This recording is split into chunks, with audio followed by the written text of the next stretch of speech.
दोस्तों नमस्कार, मेरा नाम है शेखर और स्वागत है आप सभी का हमारे यूट्यूब चैनल शिखर स्टडी पॉइंट पर। तो इसमें हम देखने वाले हैं उत्तराखंड के 20 महत्वपूर्ण प्रश्नों को। और दोस्तों आप कह रहे होंगे कि यहाँ पर एग्जाम अभी दूर है, ये क्यों लिखा हुआ है टाइटल में। तो दोस्तों एग्जाम अभी दूर है, इसका मतलब ये है कि एग्जाम दोस्तों अभी होने में कुछ समय लगेगा दोस्तों, लगभग लगभग 4 या 5 या लगभग 6 महीने आपको पूरे मिलने वाले हैं पटवारी, फॉरेस्ट गार्ड, बाकी जो और एग्जाम है इनके लिए। तो दोस्तों फिर आपको बाद में जैसे अभी वीडियो एग्जाम के बाद बहुत से अभ्यर्थियों को पछताना पड़ा है और कनिष्ठ सहायक के एग्जाम में भी उतना अच्छा स्कोर नहीं कर पाए। लेकिन दोस्तों अब आपको, क्योंकि आप सभी को पता है कि फाइनल सिलेक्शन दोस्तों कितनों का होगा, जितनी पोस्ट है उतनों का ही होगा। दोस्तों आपको अभी से लगना होगा। बाकी जो पुलिस की तैयारी कर रहे हैं उसमें भी दोस्तों सबसे बड़ी भर्ती जो होने वाली पुलिस की होने वाली है। तो आपको भी दोस्तों अपने स्तर पर मेहनत करनी होगी और मैं भी निश्चित रूप से आपकी मेहनत कर ही रहा हूँ। और बाकी एनसीईआरटी के लिए भी मैंने बुक मंगा दी है, तो एनसीईआरटी से भी हम महत्वपूर्ण प्रश्नों को देखेंगे, ज़्यादा डीप में नहीं, मतलब कि इतना देखेंगे कि आपका एग्जाम में काम आ जाएगा बस।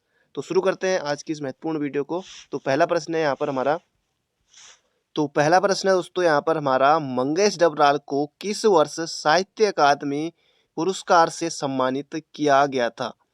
तो मंगेश डबराल और बीरेन डंगवाल को लेकर दोस्तों कई अभ्यर्थी कंफ्यूज रहते हैं। तो मंगेश डबराल को दोस्तों कब मिला था, तो 2000 में मिला था। तो याद रखिएगा, बीरेन डंगवाल को 2004 में मिला था। दुष्चक्र में सृष्टा के लिए बीरेन डंगवाल को 2004 में। तो यहाँ पर सही उत्तर हो जाएगा हमारा, मंगेश डबराल को कब मिला था, तो ये मिला था साहित्य अकादमी 2000 में। तो ये आपको बिल्कुल याद रखना है। हम जो देखते हैं इनका है, आवाज भी एक जगह है, घर का रास्ता है, पहाड़ पर लालटेन ये भी महत्वपूर्ण है, नए युग में शत्रु, लेखक की रोटी, ये सब दोस्तों इनकी महत्वपूर्ण रचनाएं हैं। तो इन्हें आप बिल्कुल याद रखना है। तो इसका सही उत्तर हो जाएगा यहाँ पर हमारा 2000 में मिला था, सन 2000 में साहित्य अकादमी मंगेश डबराल को हम जो देखते हैं के लिए। तो बढ़ते हैं अगले प्रश्न की तरफ। अगला प्रश्न है, प्रसिद्ध झूमा देवी मंदिर कहाँ स्थित है। तो यहाँ पर पूछा गया पिथौरागढ़, पौड़ी, चंपावत या फिर अल्मोड़ा। तो झूमा देवी मंदिर दोस्तों ये है हमारा चंपावत जनपद में। तो ये आपको बिल्कुल याद रखना है। इसके अलावा झूला देवी दोस्तों, झूला देवी पर्वत श्रृंखला पर स्थित है रानीखेत। तो झूला देवी दोस्तों कहाँ पर है, तो ये है रानीखेत अल्मोड़ा। तो ये आपको बिल्कुल याद रखना। और झूमा देवी ये हो जाएगा हमारा चंपावत, ऑप्शन नंबर सी। तो अगला प्रश्न है यहाँ पर हमारा, वास्तु शिरोमणि ग्रंथ की रचना किसने की थी। मतीराम, रतन कवि, भूषण कवि या फिर शंकर कवि। तो इसका सही उत्तर हो जाएगा दोस्तों यहाँ पर हमारा ऑप्शन नंबर डी, वास्तु शिरोमणि ग्रंथ की रचना की थी तो शंकर कवि ने। तो इनका नाम आपको बिल्कुल याद रखना है। बाकी किस भाषा में लिखा गया था, तो जैसे कि नाम से स्पष्ट है, पढ़ने में ही वास्तु शिरोमणि ग्रंथ। तो पढ़ के आप ऑप्शन देखेंगे संस्कृत, तो आंख बंद करके आप टिक कर सकते हैं संस्कृत भाषा में शंकर कवि। और किस पवार शासक के काल में, तो उसमें श्याम शाह, तो श्याम शाह थे उस समय। तो ये आपको बिल्कुल याद रखना है। और श्याम शाह से दोस्तों मन में प्रश्न आ गया होगा कि श्याम शाह वही थे जिनको कि जहांगीर ने हाथी एवं घोड़े उपहार स्वरूप दिए थे। तो वो भी आपको बिल्कुल याद रखना है। बाकी इनकी मृत्यु हुई थी अलकनंदा में डूबने से। तो ऑप्शन नंबर डी होगा इसका बिल्कुल सही उत्तर। अगला प्रश्न है यहाँ पर हमारा, राजाजी राष्ट्रीय उद्यान को टाइगर प्रोजेक्ट के तहत कब शामिल किया गया। तो राजाजी राष्ट्रीय उद्यान के बारे में दोस्तों और भी बहुत कुछ हम जानेंगे। पिछली बार यूकेपीएससी में भी इससे प्रश्न जरूर बना था। तो इसका सही उत्तर हो जाएगा यहाँ पर हमारा 2015 में, ऑप्शन नंबर सी हो जाएगा इसका बिल्कुल सटीक उत्तर। बाकी राजाजी राष्ट्रीय उद्यान जो राजाजी लगा है चक्रवर्ती श्री राजगोपालाचारी इनके नाम पर है। स्थापना की बात कर ले दोस्तों 1983 में इसकी स्थापना हुई थी। 820 दशमलव पता नहीं कितना है, आगे को 4 कुछ है, तो लगभग इतना याद रखिए, इतना ही है। और बाकी पॉइंट में तो खैर आएगा नहीं, जो भी लगभग लगभग करीब करीब के जैसे आपको याद रखने 820 वर्ग किलोमीटर में है। और दूसरे नंबर का ये बड़ा है, पहले नंबर पर आएगा अपना गंगोत्री, दूसरे नंबर पर आएगा राजाजी। तो ये आपको बिल्कुल याद रखना है। बाकी 3 जनपदों में फैला हुआ है, हरिद्वार हो गया, देहरादून हो गया, पौड़ी। तो ये भी आपको बिल्कुल याद रखना है। तो ऑप्शन नंबर सी हो जाएगा इसका बिल्कुल ही सही उत्तर। अगला प्रश्न है, डॉक्टर आर एस टोलिया उत्तराखंड प्रशासनिक अकादमी स्थित है। दोस्तों ये है हमारी कहाँ, नैनीताल में। दोस्तों इसका नाम दिया गया था 2017 के आसपास, 17 में, कहीं पर 16 भी दिया था, 18 भी, लेकिन जहाँ तक मुझे लगता है कि इसका 17 उत्तर सही है। बाकी आपने क्या पढ़ा है ये आप कमेंट बॉक्स में जरूर बताएगा, क्योंकि जो आर.एस. टोलिया इनके नाम पर 2017 में ही रखा गया था। और बाकी नैनीताल में है। अगर अभी वीडियो में अगर आपका हो जाता है चयन तो यहाँ आप जरूर बन जाएंगे। बाकी जो अपर पीसीएस वाली पोस्ट है यहाँ अगर आपका चयन होता है तो तब भी आप यहाँ जाएंगे, पर बाकी ग्रुप से निकाल के भी आप यहाँ ट्रेनिंग में जरूर जाएंगे। तो अपने अनुभव यहाँ आप साझा करेंगे जरूर, जिंदगी भर आपको याद रहेगा कि आप यहाँ ट्रेनिंग के लिए जरूर जाएंगे। तो दोस्तों ये कहाँ है, तो नैनीताल में है। बाकी जो आईएसओ की ट्रेनिंग होती है लवासना, वो कहाँ है, तो वो मसूरी में है, वो है मसूरी में। तो वो भी आपको बिल्कुल याद रखना है। तो इसके अलावा दोस्तों कुछ और महत्वपूर्ण बात कर लेते हैं जो हल्द्वानी में स्थित है, कुछ भोपाली में स्थित है। यहाँ से भी प्रश्न बना है। जैसे उत्तराखंड न्यायिक एवं विधिक अकादमी, तो ये कहाँ है, तो ये भोपाली में है, ये भोपाली में है। और इसके अलावा मलेरिया शोध एवं उन्मूलन केंद्र, तो ये भी भोपाली में है, तो ये भी याद रखिएगा। तो ऑप्शन नंबर ए हो जाएगा इसका, नैनीताल बिल्कुल सही उत्तर है। बाकी देहरादून चमोली में भी जड़ी बूटी शोध संस्थान, बाकी हरिद्वार में बहुत कुछ है, देहरादून में भी बहुत कुछ है। अगला प्रश्न है यहाँ पर हमारा, शैलेश मटियानी का वास्तविक नाम है राघवेंद्र सिंह, रमेश चंद्र, रमेश बिष्ट, या फिर इनमें से कोई नहीं। तो इसका सही उत्तर जाएगा तो ऑप्शन नंबर बी हमारा रमेश चंद्र इनका जो था वास्तविक नाम था। तो ये भी आपको बिल्कुल याद रखना है। इनकी पत्रिकाएं आपको बिल्कुल याद रखनी है, विकल्प और जनपक्ष से इनकी पत्रिकाएं, शैलेश मटियानी की। तो ये भी आपको बिल्कुल याद रखना है। तो काफी ज्यादा महत्वपूर्ण प्रश्न है। और इनका जन्म दोस्तों 1931 में, ये भी आपको बिल्कुल याद रखना है। और इसके अलावा जन्म जो जनपद है वो है अल्मोड़ा, अल्मोड़ा बाड़ीछीना। तो ये भी आपको बिल्कुल याद रखना है। तो बढ़ते हैं अगले प्रश्न की तरफ। बाकी इनका जो मुठभेड़ उपन्यास है प्रसिद्ध है, क्योंकि इसके लिए इनको फणीश्वरनाथ रेणु पुरस्कार मिला था इसके लिए। तो इसका सही उत्तर हो जाएगा हमारा ऑप्शन नंबर बी। तो बढ़ते हैं अगले प्रश्न की तरफ। तो अगला प्रश्न है दोस्तों यहाँ पर हमारा, और उससे पहले आपको बताना है जो पवन हंस के बारे में दोस्तों प्रश्न आया था, लेकिन उसकी स्थापना पवन हंस कंपनी जो है, पवन हंस हेलीकॉप्टर लिमिटेड की स्थापना कब हुई थी। तो ये आप कमेंट बॉक्स में बताइएगा। और इसके अलावा आपको दूसरा प्रश्न बताना है, राष्ट्रीय परिवहन दिवस कब मनाया जाता है। वरना नहीं आ रहा तो गूगल कर लीजिए, लेकिन ढूंढिए, महत्वपूर्ण है, क्या पता किसी एग्जाम बन जाए। राष्ट्रीय परिवहन दिवस कब मनाया जाता है, तो ये प्रश्न आपको बताना है कमेंट बॉक्स में, तो जरूर से बताइएगा। अगला प्रश्न है यहाँ पर हमारा, कुली एजेंसी की स्थापना कब हुई, 1906, 1912, 1910 या 1908। तो इसका सही उत्तर हो जाएगा हमारा 1908 में कुली एजेंसी की स्थापना हुई थी। जोध सिंह नेगी इनका नाम आपको जरूर से याद रखना है, जोध सिंह नेगी का एग्जाम में प्रश्न बन सकता है। कुली एजेंसी समाप्त कब, 1923 में। अंतिम सचिव कौन थे, ये भी बन सकता है। तो अंतिम सचिव थे दोस्तों कौन, साली सिंह, साली सिंह इसके अंतिम सचिव थे। तो ये भी आपको बिल्कुल याद रखना है। तो बढ़ते हैं अगले प्रश्न की तरफ। तो 1908 इसका बिल्कुल हमारा सही उत्तर है। अगला प्रश्न है, राजनीतिक चेतना के विस्तार के लिए अल्मोड़ा कांग्रेस की स्थापना कब हुई। तो अल्मोड़ा कांग्रेस की स्थापना दोस्तों 1912। होम रूल जो लीग की स्थापना अल्मोड़ा में 1914 में। और शुद्ध साहित्यिक समिति की स्थापना ये 1913 में, स्वामी सत्यदेव परिवारजक ने 1913 में अल्मोड़ा में। तो यहाँ पर जो उत्तर होगा 1912। तो ये आपको बिल्कुल याद रखना है, अल्मोड़ा कांग्रेस की स्थापना। फिर कुमाऊं कांग्रेस भी आ सकता है कि कुमाऊं कांग्रेस की स्थापना कब हुई, तो 1912 में। तो बिल्कुल आसान प्रश्न है। तो बढ़ते हैं अगले प्रश्न की तरफ। अगला प्रश्न है, किस कमिश्नर को तराई भाबर का विश्वकर्मा कहा जाता है। बैटन, ट्रेल, मोजले स्मिथ या फिर रैमजे। तो इसका सही उत्तर हो जाएगा हमारा Henry Ramsay, option number D इसका बिल्कुल सही उत्तर है। तराई भाबर का विश्वकर्मा इनको कहा जाता है।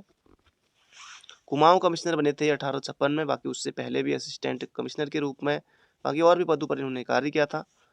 और इसके अलावा इनसे संबंधित आपको याद रखना है कि 1856 तो 1857 की क्रांति के समय थे कौन, हेनरी रैमजे। तो ये भी बिल्कुल आपको याद रखना है। इसके अलावा तराई इम्प्रूवमेंट फंड, तो तराई भाबर का विश्वकर्मा इनको कहा जाता है। तो तराई इम्प्रूवमेंट फंड की स्थापना की थी कब, 1883 में। 1884 तक ही रहे थे कुमाऊं कमिश्नर। हालांकि उनके उसके बाद भी ये अल्मोड़ा में रहते, लगभग 1892 के आसपास तक अल्मोड़ा में रहते, क्योंकि इनको बहुत ज़्यादा पसंद था। और इसके अलावा इनके संबंध में बात करें तो नैनीताल में भारत का पहला मेथोडिस्ट चर्च बना था 1858 में, तो इन्हीं के समय था, पादरी विलियम बटलर। बाकी इनके बारे में और भी महत्वपूर्ण घटनाएं हैं। हिल साइड सेफ्टी सोसाइटी 1867, ये भी इन्हीं के समय। बाकी बहुत सारी महत्वपूर्ण घटनाएं इनके बारे में, जैसे कि नैनीताल में स्कूली शिक्षा का विकास किसके समय हुआ, तो हेनरी रैमजे के समय। तो इसका सही उत्तर हो जाएगा हमारा ऑप्शन नंबर डी। बाकी बैटन के काल को स्वर्णकाल कहा जाता है। ट्रेल के बारे में हम बार बार देख ही चुके हैं, तो इसका सही उत्तर हो जाएगा हमारा रैमजे। अगला प्रश्न है, कालो डांडा नाम से जाना जाता है। अब कालो डांडा दोस्तों आपको जल्दीबाजी में कालसी नहीं करना है, कोटद्वार भी नहीं करना है, काठ गोदाम। देखिए मिलता जुलता सब में कॉ लगा है। जो अभ्यर्थी जिन्होंने नहीं पढ़ा होगा तो उनको लगता होगा कि इनमें से ही होगा, क्योंकि सब में कॉ लगा हुआ है, लेकिन दोस्तों इनमें से कोई नहीं है, यह है लैंसडाउन। तो कालो डांडा जो नाम से दोस्तों लैंसडाउन, कालसी कालकूट, कोटद्वार कूटद्वारा और काठ गोदाम बाड़ा खोड़ी, तो ये हो जाएगा हमारा लेंस डाउन। तो ये आपको बिल्कुल याद रखना। बाकी नाम कब रखा गया, तो लेंस डाउन ये 1890 में, क्योंकि उस समय वाइसराय हुआ करते थे कौन, लेंस डाउन। बाकी गढ़वाल राइफल कब आई थी इधर लेंस डाउन में, तो ये 4 नवंबर 1887 को आई थी अल्मोड़ा से। तो ये आपको बिल्कुल याद रखना। बाकी मई 1887 में ही अल्मोड़ा में स्थापना हुई थी। फिर 4 नवंबर 1887 को लेंस डाउन में गढ़वाल राइफल आई थी। तो ये आपको बिल्कुल याद रखना है। तो इसका सही उत्तर हो जाएगा यहाँ पर हमारा लेंस डाउन। अगला प्रश्न है यहाँ पर हमारा, टीजी लॉन्ग स्टॉप का संबंध है मौसम विज्ञानी, इतिहासकार, पर्वतारोही या इनमें से कोई नहीं, या यूट्यूबर, ऑप्शन नंबर डी। तो इसका सही उत्तर हो जाएगा दोस्तों यहाँ पर हमारा पर्वतारोही। पर्वतारोही और पर्वतारोही अगर बात करें इनकी, तो राज्य में मतलब कि उत्तराखंड में जो पर्वतारोहण शुरू करने का श्रेय जाता है वो इन्हीं को जाता है, टीजी लॉन्ग स्टॉप को। तो बिल्कुल आपको याद रखना है 1905 में पर्वतारोहण की शुरुआत हुई थी। तो ये हो जाएगा हमारा उत्तराखंड में, तो ये जाएगा पर्वतारोही से इनका संबंध है। अगला प्रश्न है यहाँ पर हमारा, बाकी जो नंदा देवी चोटी है 78-17 मीटर जिसकी ऊंचाई है, ओडले एवं टिलमैन ने नंदा देवी का सर्वप्रथम आरोहण किया था। तो ये भी आपको बिल्कुल याद रखना, कब, तो 1936 में। तो अगला प्रश्न है यहाँ पर हमारा, द्रोणागिरी पर्वत किस घाटी में है। तो दोस्तों पहली बात तो ये कहाँ स्थित है, तो चमोली में है, चमोली में द्रोणागिरी। जहाँ तक मुझे ऊंचाई याद है, अगर गलत होगा तो कमेंट बॉक्स में बता दीजिएगा, 70-66 है। और जोहार घाटी पिथौरागढ़ में नहीं, नीति ये भी नहीं होगा, नीति नहीं, नीति तो वही है, नीति वही है। माणा हर्षिल होगा नहीं, माणा हो सकता है लेकिन माणा होगा नहीं, तो ये हो जाएगा नीति घाटी। तो ऑप्शन नंबर बी हो जाएगा तो इसका बिल्कुल ही सही उत्तर। अगला प्रश्न है यहाँ पर हमारा, हिंदी साहित्य में हिमवंत कवि के रूप में विख्यात है सुमित्रानंदन पंत, शैलेश मटियानी, मोहन नेगी या फिर चंद्र कुंवर बर्तवाल। तो चंद्र कुंवर बर्तवाल इसका सही उत्तर हो जाएगा। काफल पाक को गीत इनका है। चंद्र कुंवर बर्तवाल दोस्तों रुद्रप्रयाग से संबंधित थे, रुद्रप्रयाग के मालकोटी गांव, ये नाम भी, गांव का नाम भी आपको याद रखना है, कुछ कुछ गांव के नाम, जैसे इनके गांव का नाम भी पूछ लिया गया था एग्जाम में।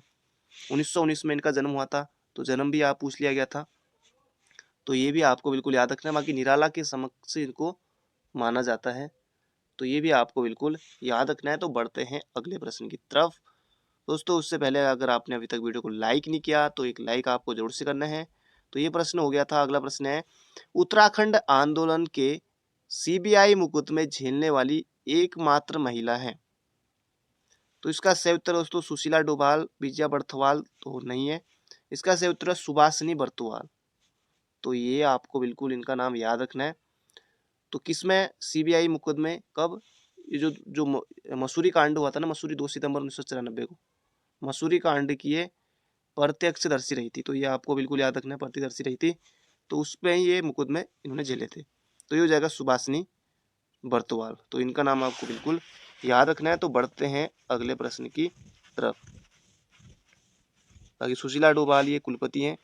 अगला प्रश्न है यहाँ पर हमारा, बिनसर महादेव मंदिर स्थित है।